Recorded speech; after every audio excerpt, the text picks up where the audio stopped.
I'm a gamer, a long time one that is. I played a ton of crap of Nintendo games. NES, SNES, DS, 3DS, Nintendo GameCube, and so on. I remember playing a lot of games, however, on the Nintendo Wii for the most part. Games such as Mario Kart Wii, Super Mario Galaxy 1 and 2, New Super Mario Bros. Wii, list goes on. There was this one game in particular, however, I recall having in my basement for quite a long time though, and not many people knew about it, but the game was Spore Hero. This was a game I played back when I was younger until I grew out of it. The memories of me playing during my childhood years clicked into my mind really fast. For context of what Spore Hero is, it's a game where you get to create your own creatures, basically creating your own Sporling hero creature. Name him whatever you want to give it. Then you go around exploring places, battling or even singing, dancing, and posing with certain NPCs in the game. The main goal of the game is to put a stop to the evil villain NPC named Zarkator from planning to destroy one planet with the red meteors he summons to corrupt some NPCs in the game, even manipulate them into attacking you wherever you have to battle them. Game's pretty simple and well explained for all. That day I decided to go to my basement and search for that game. I had a lot of other games stored in my basement too, to which it wasn't all irrelevant. My main focus was finding my old Spore Hero game, and after about 20 minutes of searching, I found it. My old copy of Spore Hero. However, the cover was really dusty, so I had to blow off the dust. There were a few scratches on, however, too, on the cover, but I didn't think too much of it. I then went upstairs to plug in my Wii in. I took out the Spore Hero disc, but when I did, I noticed that it had a couple of scratches on it. But I, yet again, thought it was nothing serious and just looked clean, so regardless, I just hoped that it would still work on my Wii. I will turn on my Wii, and I put the game in, waited about 6 seconds. Surprise, surprise, the game went through and booted up my Wii. I grabbed my nunchuk and Wii remote before starting up the game. It loaded up with the normal Miji, who's the main NPC creature of the game, crashing into the EA logo and walking off in a dizzy state. God, I still remember finding that funny because of the cartoony style of it. I then waited about 20 seconds and my game started. I went to my save files and this is where I found something off. From what I remember, I only had one save file, but from what I had seen, I was shown 4 save files. Maybe this was just a glitch? I thought to myself. The first file I had was completed. I had a lot of blue shards and all 372 parts in that file that was saved from the ancient ground place. And the file 2 had 40 blue shards collected and 12 327 parts and was saved on Moonlight Caverns, which was strange because you don't get there until you have all the parts and shards after you complete the Moonlit Stoneway place. File 3 had 20 blue shards collected and 9 out of 327 parts, which was saved on Mushroom Grove. Also very strange. It had to be some sort of glitch, but then at least not file 4. 10 blue shards collected and 5 out of 327 parts saved in Moonlight Stoneway. This had me weirded out, but I try not to let a certain glitch kill the mood for me. So I started off with file 1 and I waited for about 15 seconds for my game to load. Then after I booted up, it was the ancient grounds at all. I was in Mushroom Valley. There was no music playing and the Mushroom Valley itself looked very glitchy. The healing fruit tree looked particularly visible, with the exception of the healing fruit still being visible. Leslie, who is one of the smallest NPCs of this place, who is one of Miji's and not interactable, was nowhere in sight, as if the glitch had wiped him out of existence. I moved around to see if the rest of the NPCs were present. So far, the only one visible was Big Chief. I walked up to him, but I got a dialogue box containing a text full of nothing but gibberish, which was weird because he was also talking like at the time you destroyed a red meteor that Zarkator crashed in front of him.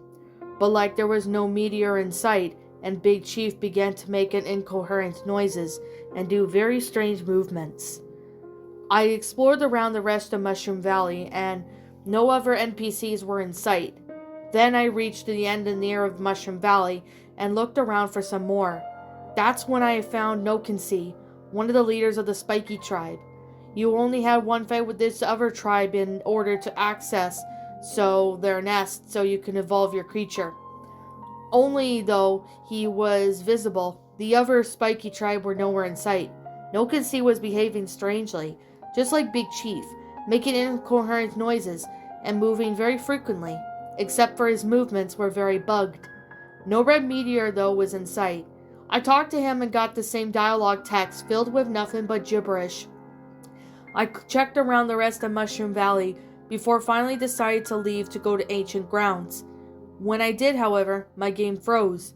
My Wii made the freezing sound. I powered off my Wii and powered it back on. Then I started up my game again, only to find out that File 1 was gone. This had my heart drop.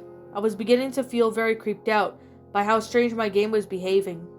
I swallowed load and decided to try out File 2. I waited about 15 seconds of loading. Then my game loaded. It was not Moonlit Caverns. I was in Moonlit Stoneway. It's weird how save files tell you the place that you last saved on, but only to be transported to another place. I knew full that this was a glitch or hack, and it was actually creeping me out. Moonlit Stoneway's music sounded very low quality, as if it glitched and slowed down. Listening to it made me feel uncomfortable, and I felt like muting my volume, but I just went with it. The moon fruit trees were invisible, with the only full exception of the moon fruits themselves being present. They were as glitchy as the healing fruit trees, the little moon fruit stealers that take on your moon fruit whenever you kick at the trees to make the moon fruits fall down were not in sight. The singers, however, along with the Great Yeti, were also not in sight.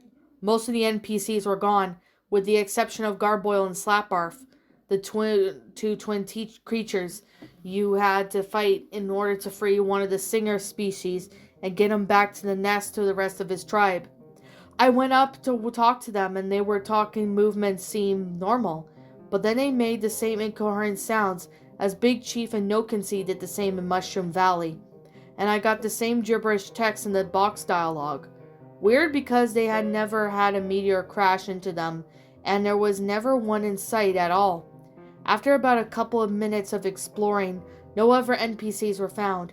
Even the tuber tongue plants were bugged, and only their stems were shown. If you play the game, you remember having to help one singer tribe member get past the tuber tongues. I went up to the tuber tongue plant stems, and I was suddenly getting hit, as if the tuber tongue plants were there, but you couldn't see them. The health bar on my creature began to go down fast, and I couldn't move. I was stuck. My creature then did the dramatic dying animation before sinking through the floor, and water and my screen cut to black before my Wii again froze, made the freezing sound. I power off my Wii and on yet again, and my heart at this point was racing. After seeing that, I wanted just to stop playing, but I had to see what the rest of the files had for me. So I started up my game again, and no surprise, File 2 was gone. All was left was File 3 and 4. I started up the File 3 and waited. Surprisingly, I was actually in Mushroom Grove. As usual, the place was bugged, and the healing fruit trees were as usual bugged.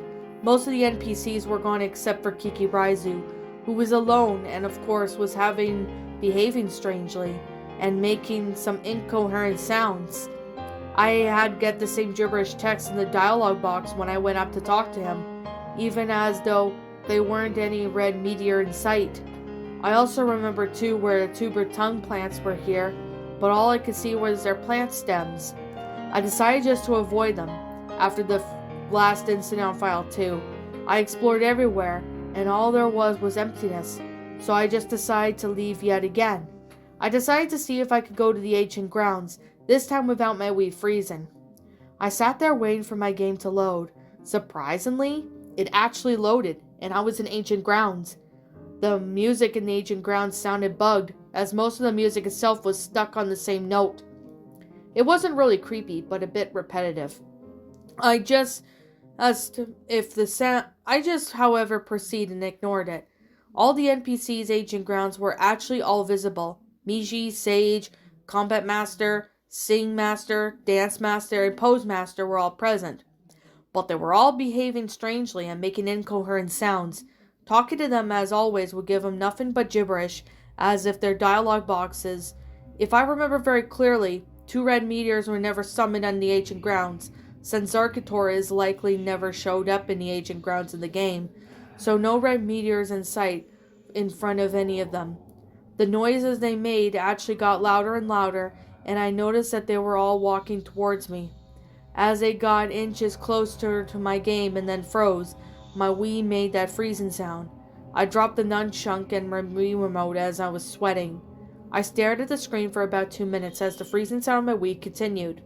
I then got up and powered off my Wii again, then turned it back on. I sat back down before trying to collect my thoughts. I'm scared as to what File 4 would bring me, and a part of me tells me just to stop playing and get rid of the game, but another part of me tells me that I had to know once again what happens next. I swallowed and took a deep breath before booting up my game once again. I went to File 4 and waited for the next to load. I was then transported to Creature Beach. No music was playing, just dead silence. All NPCs were gone, not even Sage and the Agent Guardian were existent. The giant creature you see in the Creature Beach was bugged.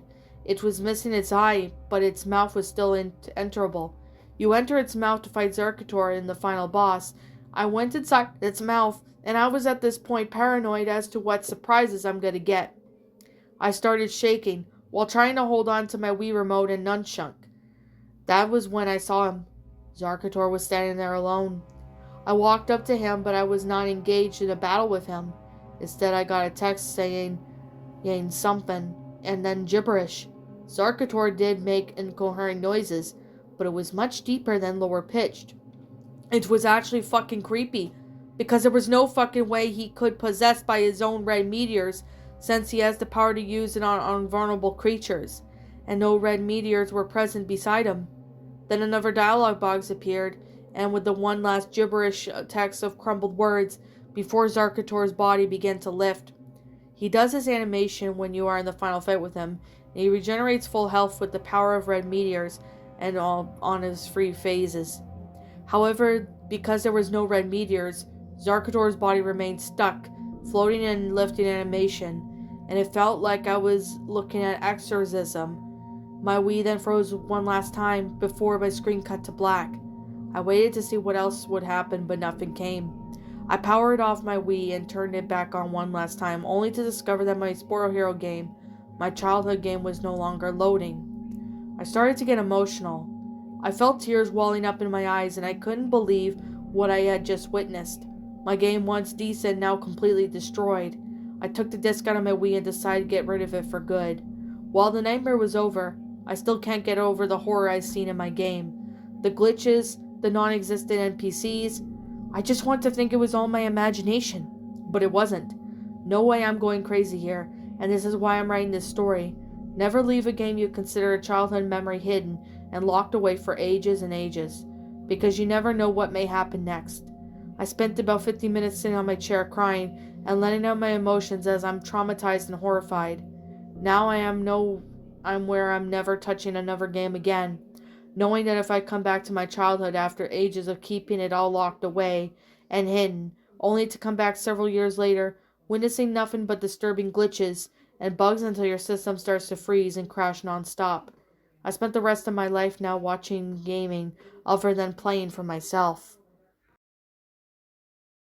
What's up, my pretties? It's the Lion Queen here. I want to appreciate you all for tuning into this video, and I do appreciate you guys supporting my video by giving this video likes and stuff. If you really enjoyed this video, be sure to leave a like, comment and subscribe if you're new, ring the bell for notifications to when I upload so that way you guys will get updated for whenever I upload. If you want to follow me on Twitter or DeviantArt, feel free to leave a follow on those if you are interested in following me on those socials. If you want to support my backup channel, known as Miss Dark Shigo, feel free to subscribe to it, as a link to that will also be in the About page section. And with that being said, and that being the case, thank you so much for watching, my pretties, and as always, please stay pretty.